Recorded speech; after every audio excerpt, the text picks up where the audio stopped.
Hello children, welcome back to our class. Now we are dealing with the chapter Why do we fall ill? Today's class we are going to know about the organ specific and tissue specific manifestation.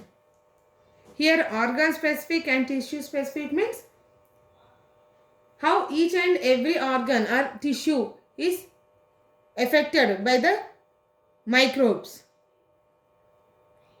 Means different microorganisms will act on different organs or tissues and damage the tissue, and their selecting of that organ depends upon the way they enter into our body. If you see the human body, it is a very large, means it is a complex machine. It consisting of number of organ systems which are functioning together in our body when compared to the microbe. Why? Because the microbe is either it may be single cellular or multicellular, but those are small. If you see, it is a unicellular, we cannot see with our eyes, but even that unicellular microorganism will damage the organ or organ system depending upon their entry. Means in which way they are entering, they will affect that part and cause damage to that part. That is nothing but here the organ. So the disease causing microbe enter the body in different means depending upon their entry. So there are many possible places or organs, tissues depending upon their way into our body. So the microbes go to the same tissue or different tissue. Means a group of microbes which are different depending, means which are of different species, but they may affect the same organ.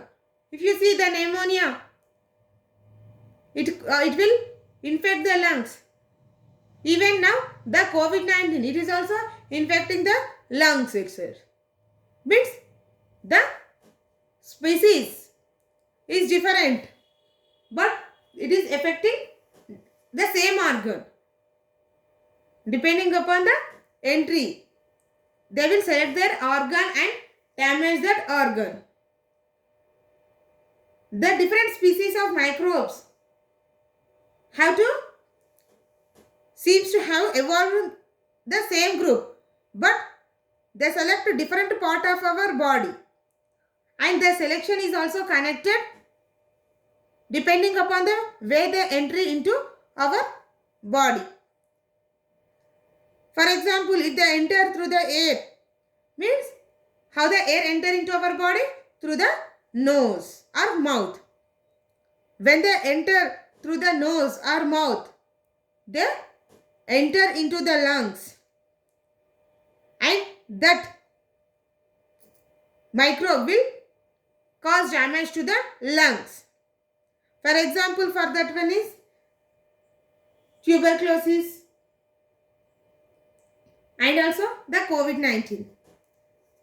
And there are some microorganisms which enter through the mouth, and they may reach to the lungs, or they may enter into the gut, that is the stomach.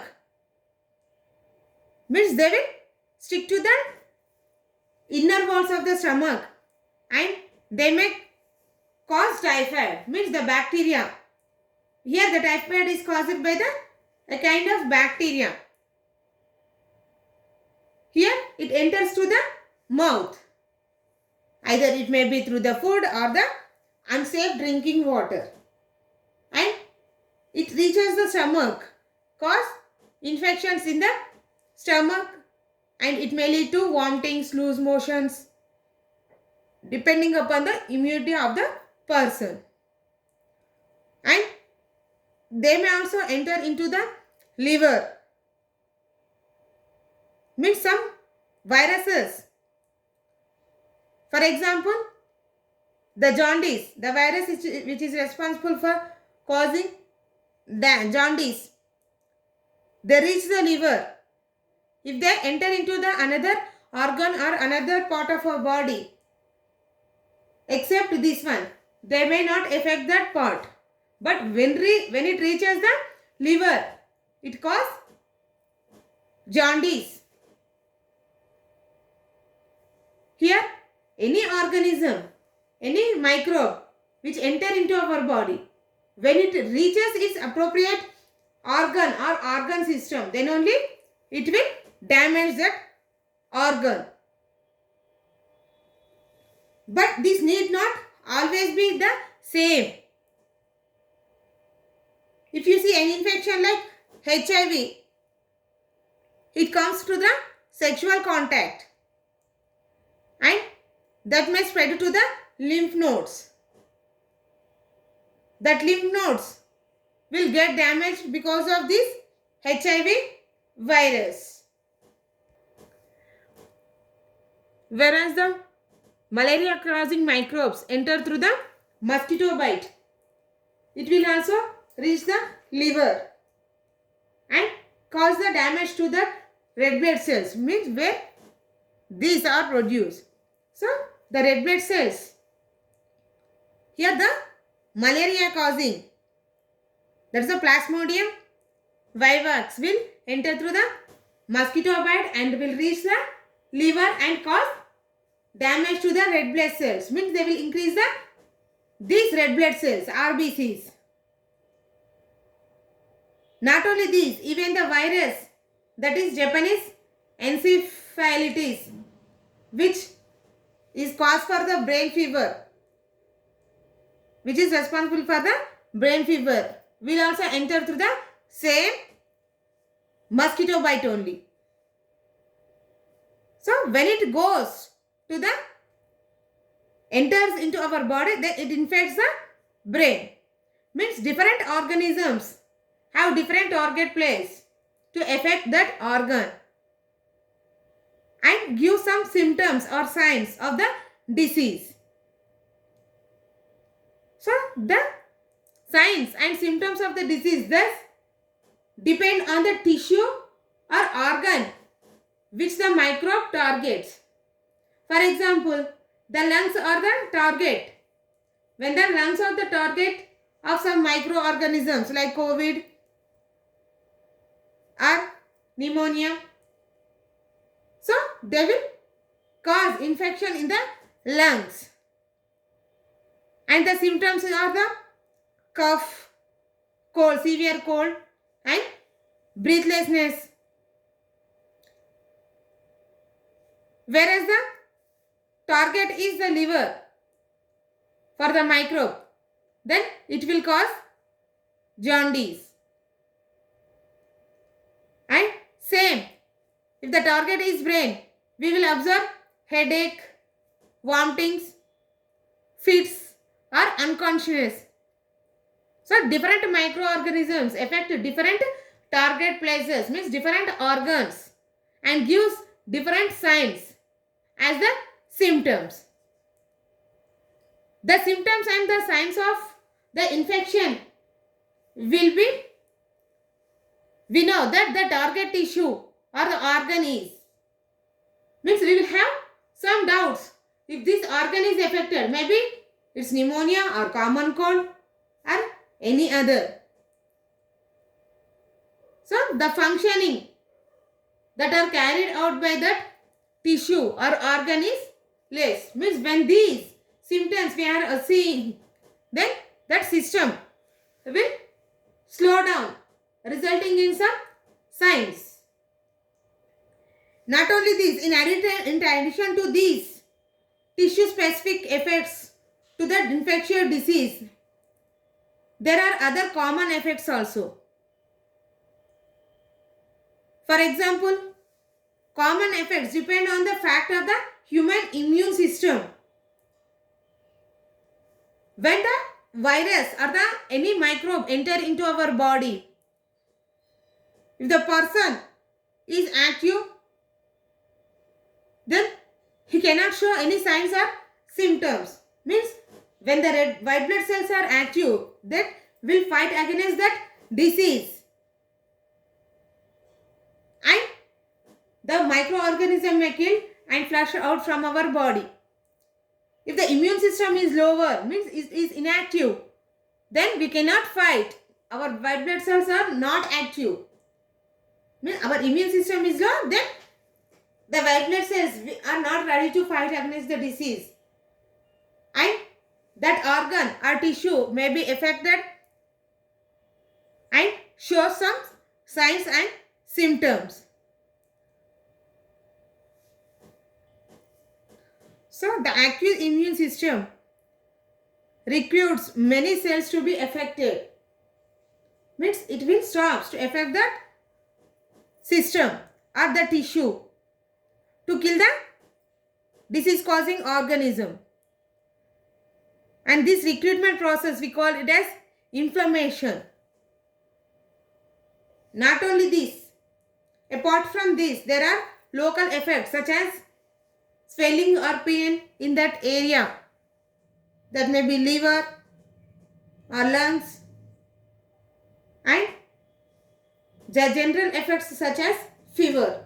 Even when the swelling or when a microorganism enter into our body, we may get fever also. This is the general symptoms we can show. But in some cases, the tissue specific of that infection leads to very general seeming effects.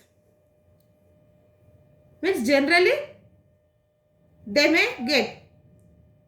Sometimes they may be not severe. Sometimes it is very severe.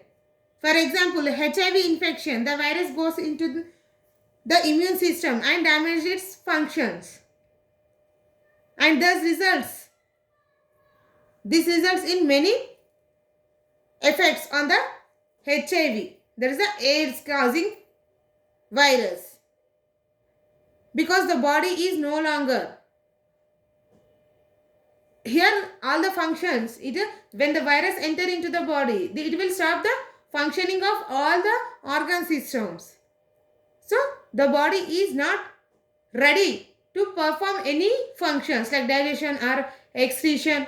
All the functions will become lower, and the body is not ready to fight against the infectious microbe, and he or she may lead many infections in that organ systems, faces many problems, and the person may not live for long time.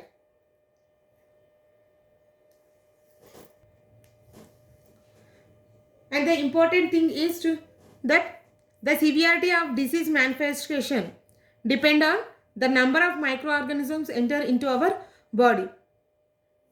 If the number of microorganisms which enter into our body are low or less in number, then our immune system will fight against that microorganism and may kill that organism, and the person may not show any signs or symptoms. But the number of microorganisms are more, then our immune system is not ready to fight against that disease. Then the person will affect because of that microorganism. Means that area, that organ may be affected and resulting to many symptoms. For example, if you see the diarrhea, here the major for the diarrhea is the gut infection. Because of the entry of microorganism, the gut may be affected with blood loss. Here, because of the loose motion, the blood also lost. If the person is active, he can fight against the disease, and he cannot show any signs or symptoms. If you see, sometimes the common cold is common to everybody. everybody will suffer with the common cold. But that common cold, sometimes it becomes severe. If the immune system is not active, it becomes severe and may lead to pneumonia also. Here pneumonia is lung infection. So the immune system is the major factor that determines the number of microorganisms which enter into our body and that our body is ready to fight against the disease or not. It is also determined by the immune system. Okay, by this we have completed about this organ and tissue specific manifestation. In the next class we will learn about the different principles involved in the treatment of different diseases. Thank you children. See you in the next class with another topic. Thank you.